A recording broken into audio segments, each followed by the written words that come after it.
Hi, Dr. Paul Haider, Master Herbalist and Spiritual Teacher here. Well, what do you think this is? Well, it's water. It's really good. Really, the most refreshing drink on the planet. There is no doubt about it. And this happens to be cucumber water, which I love. And I love cucumbers in general. Anyway, so this is a wonderful way to alkalize the water a little bit, and it's really healing for the body. Water is the basis of life. You know, the body is about 70% water, and without that water, there are no enzymatic functions that can happen in the body, and we die. Without oxygen, within 3 minutes we die. Without water, within 3 days we die. So it's really important that we drink water. Absolutely, positively, there's no doubt about it. You can't get around drinking water. And it's really important for keeping our kidneys functioning correctly, and it's really a necessary thing. If you actually had gotten dehydrated, do you ever notice that your joints ache and you can't hardly move and your muscles start to shrink up? It's not good. I remember doing 100-mile bike ride when I was in my early 20s, and I didn't take enough water with me. And I got back, it was hot too, and I took some bottled water with me, a bunch of it actually, but it wasn't enough. And I was just crusted with salt. And boy, that was not good, really not good. And we need enough to make saliva in our mouth, be able to swallow things. You're not going to be able to swallow if not. I know a lot of people don't like water because, it doesn't taste great. It doesn't taste like anything. But add a little something to it to make it taste like what you want. And I'll get into that a little more a little later. Also, if we want to send nutrients throughout the body and have our cells functioning correctly, we got to have water there. So it's really important that we do that. And also, it makes us have beautiful looking skin. And I think that's important. I think I drink a heck of a lot of water.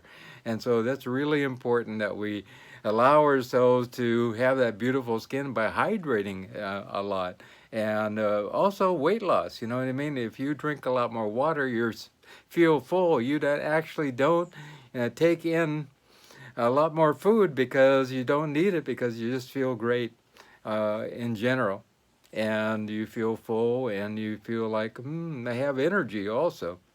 The brain has a lot of water in it also, and the spinal cord and the nerves, all of it has a lot of water. So we really need to allow ourselves to hydrate as much as possible in order to allow our nervous system, our brain to function correctly. If we don't, it's really not going to be good. Also, water helps to regulate body temperature. Some of you people are too hot, too cold. That could be a reason why, because you don't have enough water in your system.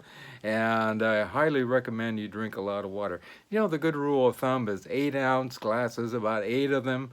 But I drink a lot more than that. I drink a lot of water, and I sweat a lot too. So it's really important to regulate and figure out what works for you, because it may be a little different for you. Just because maybe you sweat a lot, and maybe you go to the bathroom a lot. I go to the bathroom multiple times a day, so it's really important to rehydrate. If you urinate, you need to put more water in. And there's absolutely no way to get around that. Now, digestive system works on water also.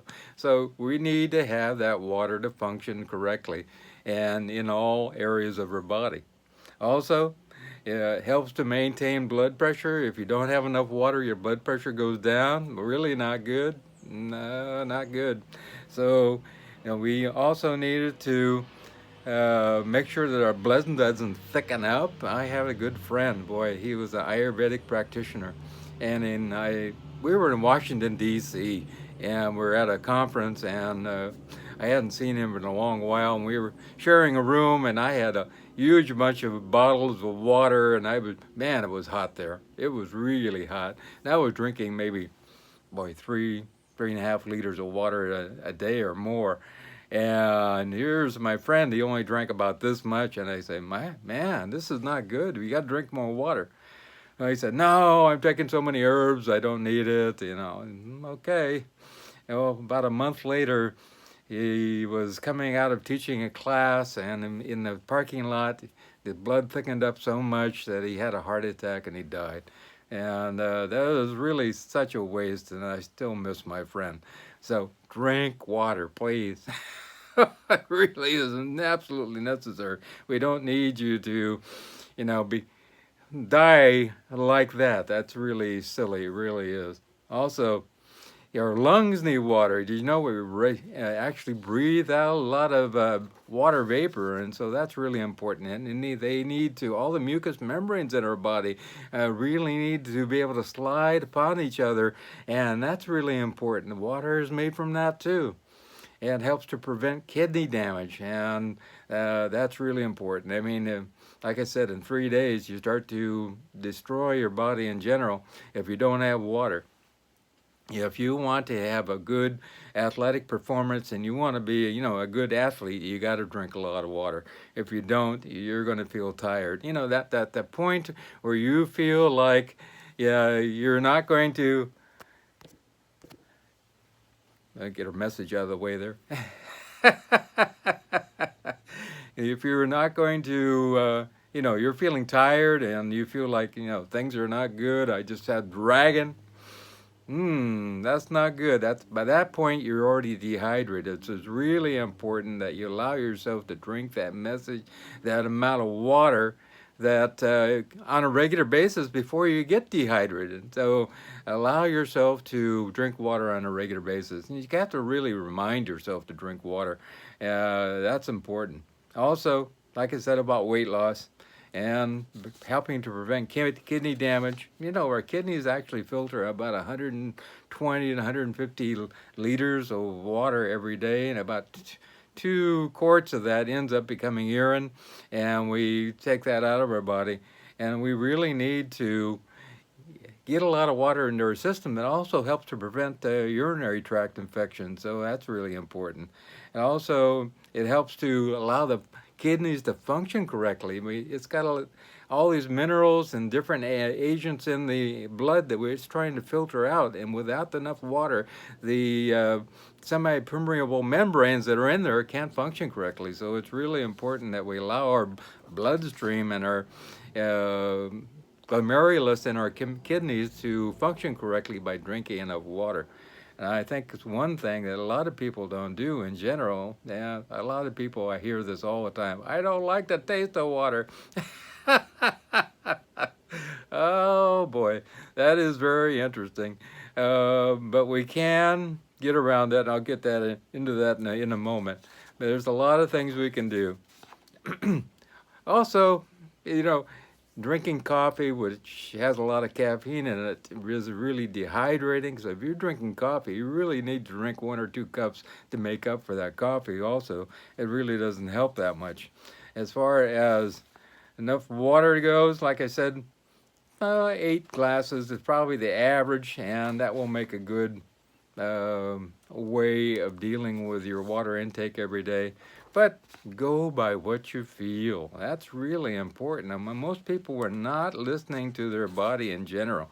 And I think that's something that we have forgotten about. We like to give all of our power up to other people who, with authority to allow doctors to allow ourselves to, they'll tell us what to do. Well, that's not good. A lot of people will need to drink a lot more water, so they need to drink according to their body. Some people drink a little less, but that's okay. But the more you drink, the better. Of course, if you drink way too much, you're drinking like 5 gallons a day, you can kill yourself. I know a lady that actually did that. Not good. So it's about balance, moderation, you know what I mean? That's really important. Another way you can get some flavor into your water is to put things like this into it. These are cucumber slices, and they really do a great job. Take a pitcher of water and fill it up with great water. I already have another video about different types of water filters. fill it up with filtered water, and put some cucumber slices in there and leave it overnight. It tastes great. It's one of my favorite things. Also, you can take mint and put it into the water, and that's another great way that you can actually alkalize the water with the cucumber slices and the mint also, and it's really very tasty. Ginger does a great job of alkalizing the water and helps to, you know, eh, actually acid in our body starts to create inflammations, which is not a good. Inflammation is the first step toward disease, so we want to make sure that we get rid of the acid. And like I said, ginger works great.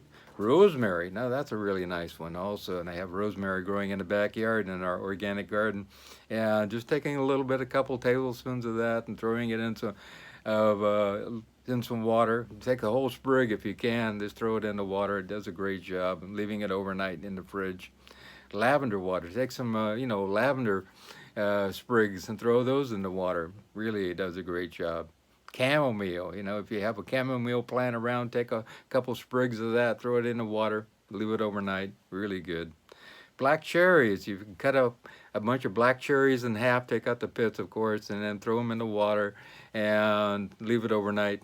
Wonderful flavor. And if you get the sour ones, it's a little sour, but actually helps with aches and pains also.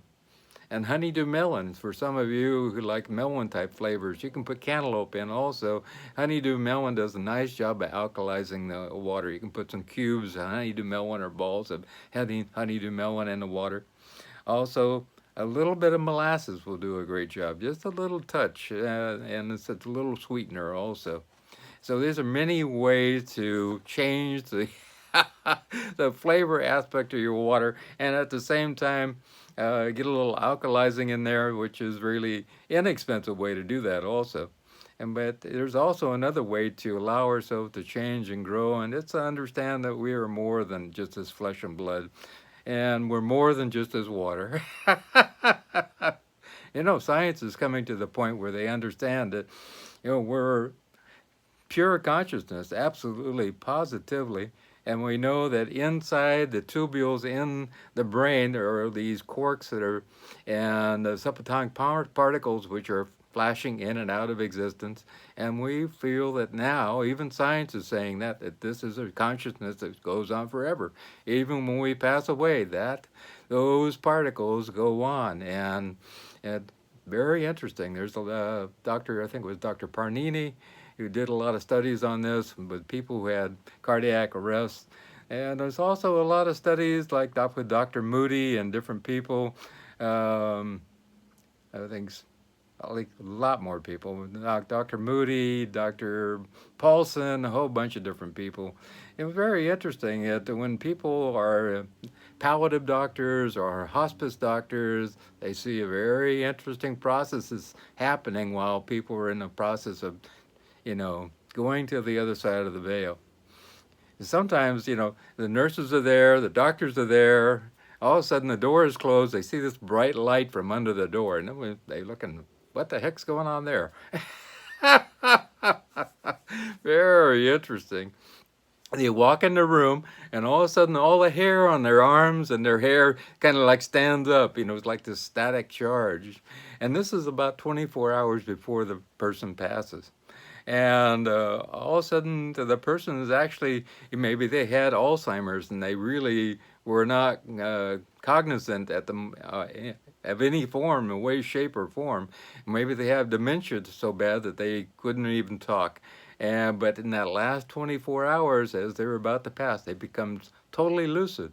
And they were able to see things, and they were talking about, there's our Uncle Fred over there. There's all these visitors behind you. And wow, that's very interesting.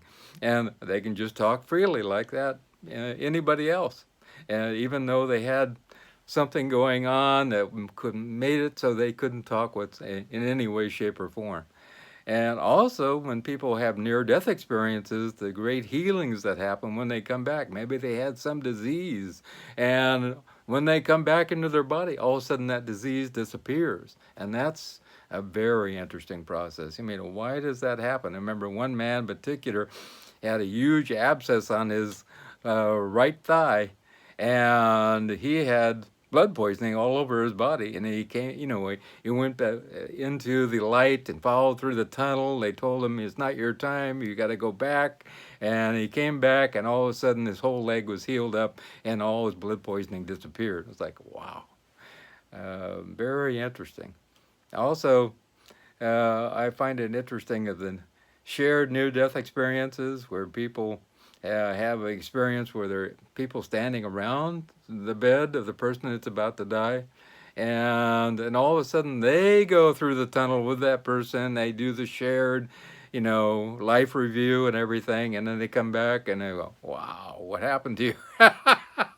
I just went with that person and saw their process. It was as they went to the other side. And it could be people who are close to that relative, or it could be a nurse that just happened to walk into the room, or a doctor that was the first time there and was kind of checking the person to make sure they're having an easy process of passing over.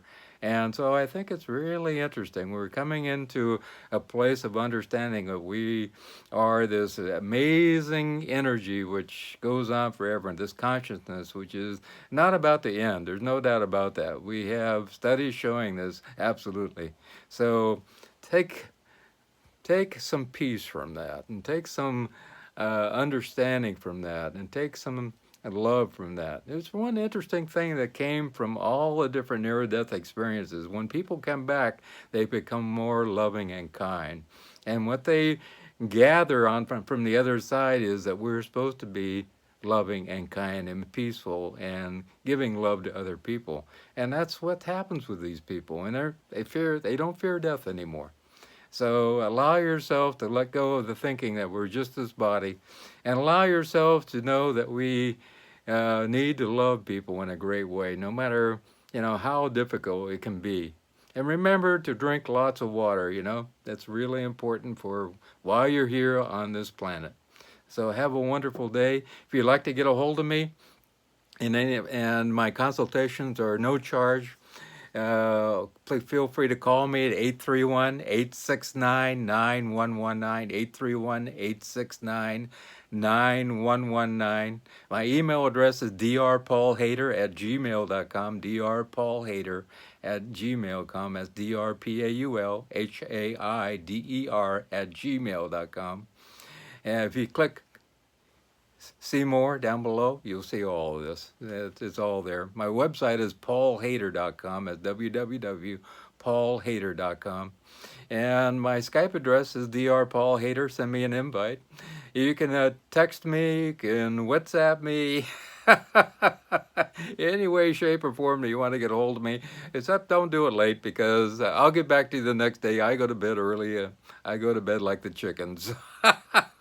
About 8 o'clock, and I get up about 4:30. So I do a lot of meditation during the day, and that's really important also. And so allow yourself to feel great. Also, if you care to make a donation, that's greatly appreciated, so I can do more research and help you in more ways, and allow yourself to feel happier and feel more content and feel great in your body. And so if you can go to my website and do that, there's a link down below if you hit show more. Also, watch the little ads that bring a couple cents to my wife and I, and we appreciate that. And please spread the word. We're trying to get at least 100,000 viewers, or subscribers, this year, and I appreciate that. And, tell other people, if you like what's going on here, that, they should watch this also. So have a wonderful day. But the most important thing is, remember, I love you.